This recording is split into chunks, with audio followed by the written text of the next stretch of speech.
أعوذ بالله من الشيطان الرجيم.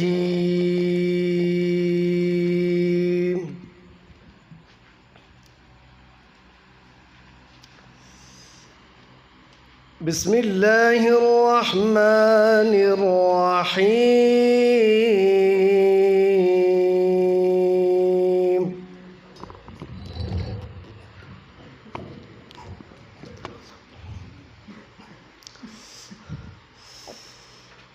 يا أيها الذين آمنوا قوا أنفسكم وأهليكم